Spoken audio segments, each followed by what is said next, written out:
Hi hello family, ಎಲ್ಲರಿಗೂ ಅಮ್ಮಾಸ್ ರುಚಿ ಚಾನಲ್ಗೆ ಸ್ವಾಗತ. ಇವತ್ತಿನ ವಿಡಿಯೋನಲ್ಲಿ ಮಕ್ಕಳಿಗೆ ತುಂಬ ಇಷ್ಟ ಆಗೋ ಥರ ಒಂದು ರೆಸಿಪಿನ ಮಾಡಿ ತೋರಿಸ್ತಾ ಇದ್ದೀವಿ. ಮಾಡ್ಕೊಳ್ಳೋದು ತುಂಬಾ ಸುಲಭ. ಹಾಗೆ ನಿಮ್ಮ ಮನೇಲಿ ಏನಾದರೂ ಬ್ರೆಡ್ ಮತ್ತು ಬನಾನಾ ಇತ್ತು ಅಂದರೆ ಈ ರೀತಿಯಾಗೆ ಒಂದ್ಸಲ ನಾವು ತೋರಿಸೋ ಥರ ಬ್ರೆಡ್ ಬನಾನಾ ಪೀನಟ್ ಕೇಕ್ ರೆಸಿಪಿನ ಮಾಡಿಕೊಡಿ. ತುಂಬ ಇಷ್ಟಪಟ್ಟು ತಿಂತಾರೆ ಮಕ್ಕಳು.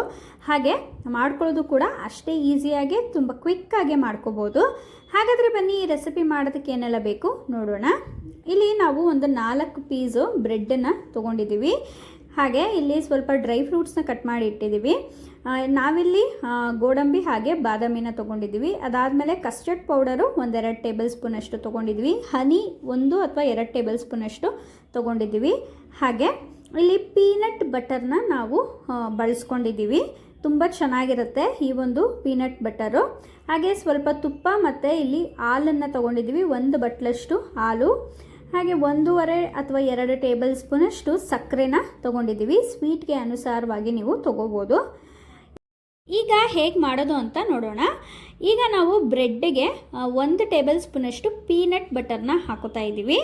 ಇಲ್ಲಿ ನಾವು ಮಾಮೂಲಿ ಬ್ರೆಡ್ಡನ್ನೇ ಬಳಸ್ಕೊಂಡಿದ್ದೀವಿ. ನೀವು ಬೇಕಾದ್ರೆ ಬ್ರೌನ್ ಬ್ರೆಡ್ಡನ್ನು ಕೂಡ ಬಳಸ್ಕೋಬೋದು. ಬ್ರೌನ್ ಬ್ರೆಡ್ ಜೊತೆಗೆ ಪೀನಟ್ ಬಟರ್ ಕಾಂಬಿನೇಷನ್ ತುಂಬ ಚೆನ್ನಾಗಿರುತ್ತೆ. ನೋಡಿ, ಈ ರೀತಿಯಾಗಿ ಕ್ಲೀನಾಗೆ ಒಂದು ಸೈಡ್ ಬ್ರೆಡ್ಗೆ ಪೀನಟ್ ಬಟರ್ನ ಕ್ಲೀನಾಗಿ ಸ್ಪ್ರೆಡ್ ಮಾಡ್ಕೊಂಡಿದ್ದೀವಿ. ಪೀನಟ್ ಬಟರಲ್ಲೇನೋ ಅಷ್ಟು ಶುಗರ್ ಇರಲ್ಲ, ಆದ್ದರಿಂದ ಪೀನಟ್ ಬಟರ್ನ ಇಷ್ಟಪಡೋರು ಸ್ವಲ್ಪ ಜಾಸ್ತಿನೇ ಹಾಕ್ಕೊಳ್ಳಿ. ಅದಾದಮೇಲೆ ನಾವಿಲ್ಲಿ ಡ್ರೈ ಫ್ರೂಟ್ಸ್ನ ಹಾಕೋತಾ ಇದ್ದೀವಿ. ಇಲ್ಲಿ ನಾವು ಗೋಡಂಬಿ ಹಾಗೆ ಬಾದಾಮಿನ ಬಳಸ್ಕೊಂಡಿದ್ದೀವಿ. ನಿಮ್ಮ ಹತ್ರ ಪಿಸ್ತಾ ಇತ್ತು ಅಂದರೆ ಪಿಸ್ತಾನು ಕೂಡ ಹಾಕೋಬೋದು, ಅಥವಾ ಯಾವುದೇ ಡ್ರೈ ಫ್ರೂಟ್ಸ್ ಇದ್ದರೂ ಹಾಕೋಬೋದು. ಅದಾದಮೇಲೆ ನಾವಿಲ್ಲಿ ಬಾಳೆಹಣ್ಣನ್ನು ಈ ರೀತಿಯಾಗಿ ಚಿಕ್ಕ ಚಿಕ್ಕದಾಗೆ ಕಟ್ ಮಾಡಿಕೊಂಡು ಬ್ರೆಡ್ ಮೇಲೆ ಹಾಕೋತಾ ಇದ್ದೀವಿ. ಇಲ್ಲಿ ನೀವು ಬನಾನಾ ಜೊತೆ ಬೇಕಾದ್ರೆ ಸ್ಟ್ರಾಬೆರಿ ಇದ್ದರೆ ಸ್ಟ್ರಾಬೆರಿ ಕೂಡ ಹಾಕೊಳ್ಳಿ. ಸ್ಟ್ರಾಬೆರಿ ಹಾಕ್ಕೊಂಡ್ರೆ ತುಂಬ ಚೆನ್ನಾಗಿರುತ್ತೆ ಟೇಸ್ಟ್ ಮಾತ್ರ. ಈಗ ಇನ್ನೊಂದು ಬ್ರೆಡ್ ಸ್ಲೈಸ್ನ ಮೇಲ್ಗಡೆ ಕ್ಲೀನಾಗೆ ಮುಚ್ಚಿಡ್ತಾ ಇದ್ದೀವಿ. ಅದಾದಮೇಲೆ ನಾವಿಲ್ಲಿ 1 ಲೋಟದಲ್ಲಿ ಸ್ವಲ್ಪ ನೀರನ್ನು ತೊಗೊಂಡು 2 ಟೇಬಲ್ ಸ್ಪೂನಷ್ಟು ನಾವಿಲ್ಲಿ ಕಸ್ಟರ್ಡ್ ಪೌಡರ್ನ ಹಾಕಿ ಚೆನ್ನಾಗಿ ಮಿಕ್ಸ್ ಮಾಡ್ಕೋಬೇಕು. ಇದು ಹಾಗೆ ಎತ್ತಿಟ್ಕೊಳ್ಳೋಣ. ನೋಡಿ, ಇಷ್ಟರ ಮಟ್ಟಿಗೆ ಕಲಿಸ್ಕೊಂಡ್ರೆ ಸಾಕು. ಈಗ ನಾವು ಬ್ರೆಡ್ಡನ್ನು ಟೋಸ್ಟ್ ಮಾಡಬೇಕು. ಆದ್ದರಿಂದ ಒಂದು ಪ್ಯಾನ್ಗೆ 1 ಟೇಬಲ್ ಸ್ಪೂನಷ್ಟು ತುಪ್ಪ ಹಾಕಿ ಕ್ಲೀನಾಗೆ ಸ್ಪ್ರೆಡ್ ಮಾಡ್ಕೋತೀವಿ. ಅದಾದಮೇಲೆ ನಾವು ಆಗಲೇ ಸ್ಟಫ್ ಮಾಡಿರುವಂಥ ಬ್ರೆಡ್ಡನ್ನು 2 ಸೈಡ್ ಕೂಡ ತುಪ್ಪದಲ್ಲಿ ಸ್ವಲ್ಪ ಟೋಸ್ಟ್ ಮಾಡ್ಕೋಬೇಕು, ಕಲರ್ ಚೇಂಜ್ ಆಗೋವರೆಗೂ. ಅದಾದಮೇಲೆ ನಾವಿಲ್ಲಿ ಹಾಲನ್ನು ಕಾಯೋದಕ್ಕಿಟ್ಟಿದ್ದು. ಇಲ್ಲಿ 1 ಲೋಟದಷ್ಟು ಹಾಲು, 1 ಕಪ್ಪಷ್ಟು ಹಾಲಿಗೆ 2 ಟೇಬಲ್ ಸ್ಪೂನಷ್ಟು ಸಕ್ಕರೆನ ಹಾಕ್ಕೊಂಡಿದ್ದೀವಿ. ಸಕ್ಕರೆ ಹಾಕಿ ಅದಾದಮೇಲೆ ನಾವಿಲ್ಲಿ ನೀರಿನಲ್ಲಿ ಕಲಸಿರುವಂಥ ಕಸ್ಟರ್ಡ್ ಪೌಡರ್ನ ಹಾಲಿಗೆ ಸ್ವಲ್ಪ ಸ್ವಲ್ಪನೇ ಹಾಕಿ ಈ ರೀತಿಯಾಗಿ ಚೆನ್ನಾಗಿ ಮಿಕ್ಸ್ ಮಾಡ್ತಾ ಬರಬೇಕು. ಈ ರೀತಿ ಮಿಕ್ಸ್ ಮಾಡ್ತಾ ಮಾಡ್ತಾ ಈ ಒಂದು ಹಾಲು ತುಂಬ ಗಟ್ಟಿ ಟೆಕ್ಸ್ಚರ್ಗೆ ಬರುತ್ತೆ. ಈ ರೀತಿಯಾಗಿ ಚೆನ್ನಾಗಿ ಮಿಕ್ಸ್ ಮಾಡ್ತಾ ಇರಿ. 1 ಲೋಟ ಹಾಲಿಗೆ 1/4 ಲೋಟದಷ್ಟು ನೀರಿಗೆ ಕಸ್ಟರ್ಡ್ ಪೌಡರ್ನ ಮಿಕ್ಸ್ ಮಾಡಿ ಈ ರೀತಿ ಮಿಕ್ಸ್ ಮಾಡಿಕೊಂಡ್ರೆ ಆಯಿತು. ನೋಡಿ, ನಾನು ಹೇಳಿದಾಗೆ ಎಷ್ಟು ಚೆನ್ನಾಗಿ ಗಟ್ಟಿ ಟೆಕ್ಸ್ಚರು ಬಂದಿದೆ. ಇಲ್ಲಿ ನಿಮಗೆ ಸ್ವೀಟು ನೋಡ್ಕೊಂಡು ಹಾಕ್ಕೊಳ್ಳಿ. 3 ಟೇಬಲ್ ಸ್ಪೂನ್ ಸಕ್ಕರೆ ಬೇಕು ಅನ್ನೋರು ಕೂಡ 3 ಟೇಬಲ್ ಸ್ಪೂನು ಸಕ್ಕರೆ ಹಾಕೋಬೋದು. ಅದಾದಮೇಲೆ ನಾವಿಲ್ಲಿ ಬ್ರೆಡ್ ಹಿಡಿಯೋ ಅಷ್ಟು ಒಂದು ಬಟ್ಲಿಗೆ ನಾವು ಟೋಸ್ಟ್ ಮಾಡಿರುವಂಥ ಬ್ರೆಡ್ಡನ್ನು ಹಾಕ್ಕೊಂಡು ನಾವು ರೆಡಿ ಮಾಡಿ ಇಟ್ಕೊಂಡಿರುವಂಥ ಕಸ್ಟರ್ಡ್ ಮಿಲ್ಕನ್ನು ಬ್ರೆಡ್ ಮೇಲೆ ಈ ರೀತಿ ಕ್ಲೀನಾಗೆ ಸ್ಪ್ರೆಡ್ ಮಾಡ್ಕೋತಾ ಇದ್ದೀವಿ.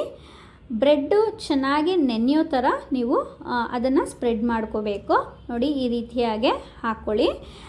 ಈಗ ನಾವು 2-3 ಟೇಬಲ್ ಸ್ಪೂನಷ್ಟು ಹನಿನ ಮೇಲ್ಗಡೆ ಹಾಕೋತಾ ಇದ್ದೀವಿ.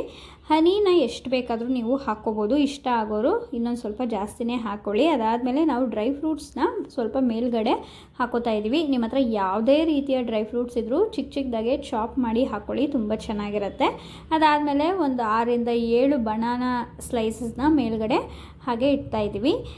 ಇವಾಗಲೂ ಹೇಳ್ತಾ ಇದ್ದೀನಿ, ಬನಾನಾ ಜೊತೆಗೆ ನೀವು ಸ್ಟ್ರಾಬೆರಿ ಹಣ್ಣು ಬರುತ್ತಲ್ಲ, ಸ್ಟ್ರಾಬೆರಿ ಹಣ್ಣನ್ನು ಸ್ಟಫಿಂಗ್ಗೆ ಹಾಗೆ ಮೇಲ್ಗಡೆ ಹಾಕಿದ್ರೆ ತುಂಬ ಚೆನ್ನಾಗಿರುತ್ತೆ. ಸ್ಟ್ರಾಬೆರಿ ಹಣ್ಣು ನಿಮಗೇನಾದರೂ ಸಿಕ್ಕಿದ್ರೆ ಖಂಡಿತವಾಗ್ಲೂ ಸ್ಟ್ರಾಬೆರಿ ಹಣ್ಣನ್ನು ಕೂಡ ಬಳಸ್ಕೊಳ್ಳಿ. ನೋಡಿ, ಈ ರೀತಿಯಾಗಿ ಚೆನ್ನಾಗಿ ಹಾಕಿ ಇದನ್ನು ನಾವು ಫ್ರೀಝರ್ನಲ್ಲಿ 3 ಗಂಟೆಗಳ ಕಾಲ ಹಾಗೆ ಇಡಬೇಕಾಗತ್ತೆ. ಫ್ರೀಝರ್ನಲ್ಲಿ 3 ಗಂಟೆಗಳ ಕಾಲ ಹಾಗೆ ಇಟ್ಟ ಮೇಲೆ ತೆಗೆದು ತಿಂದರೆ ತುಂಬ ಚೆನ್ನಾಗಿರುತ್ತೆ. ಮೇಲ್ಗಡೆ ನಾವು ಹಾಕಿರುವಂತಹ ಕಸ್ಟರ್ಡ್ ಮಿಲ್ಕು ತುಂಬ ಕೋಲ್ಡಾಗಿರುತ್ತೆ. ಹಾಗೆ ಒಳಗಡೆ ಪೀನಟ್ ಬಟರ್ದು ಸ್ವೀಟಾಗಿ ಚಾಕ್ಲೇಟ್ ಫ್ಲೇವರ್ ಕೊಡ್ತಾ ಇರುತ್ತೆ. ಸಖತ್ತಾಗಿರುತ್ತೆ. ಅದ್ರ ಜೊತೆಗೆ ಬನಾನಾ ಹಾಗೆ ಸ್ಟ್ರಾಬೆರಿ ಇದ್ದರೆ ತುಂಬ ಚೆನ್ನಾಗಿರುತ್ತೆ ಈ ಒಂದು ರೆಸಿಪಿ. ಖಂಡಿತವಾಗ್ಲೂ ಒಂದ್ಸಲ ಟ್ರೈ ಮಾಡಿ ಮಕ್ಕಳಿಗೆ ಕೊಡಿ, ತುಂಬ ಇಷ್ಟಪಟ್ಟು ತಿಂತಾರೆ. ತುಂಬ ಕ್ವಿಕ್ಕಾಗಿ ಆಗುವಂಥ ಒಂದು ಸ್ನ್ಯಾಕ್ಸ್ ರೆಸಿಪಿ, ಹಾಗೆ ಒಂದು ಸ್ವೀಟ್ ರೆಸಿಪಿ ಅಂತಲೇ ಹೇಳ್ಬೋದು. ಈ ಒಂದು ರೆಸಿಪಿ ನಿಮಗೆಲ್ಲರಿಗೂ ಇಷ್ಟ ಆಗಿದೆ ಅಂತ ಭಾವಿಸ್ತೀನಿ. ಇಷ್ಟ ಆಗಿದರೆ ಅಮ್ಮಾಸ್ ಕೈರುಚಿ ಚಾನಲ್ನ ಸಬ್ಸ್ಕ್ರೈಬ್ ಮಾಡ್ಕೊಳ್ಳಿ, ಹಾಗೆ ಲೈಕ್, ಶೇರ್, ಕಮೆಂಟ್ ಮಾಡಿ. ಹಾಗೆ ಅಮ್ಮಾಸ್ ಕೈರುಚಿ ಚಾನಲ್ನ ಸಬ್ಸ್ಕ್ರೈಬ್ ಮಾಡ್ಕೊಳ್ಳೋದನ್ನ ಮರಿಬೇಡಿ ಅಂತ ಹೇಳ್ತಾ ಈ ವಿಡಿಯೋ ನೋಡಿದ್ದಕ್ಕಾಗಿ ಎಲ್ಲರಿಗೂ ಧನ್ಯವಾದಗಳು.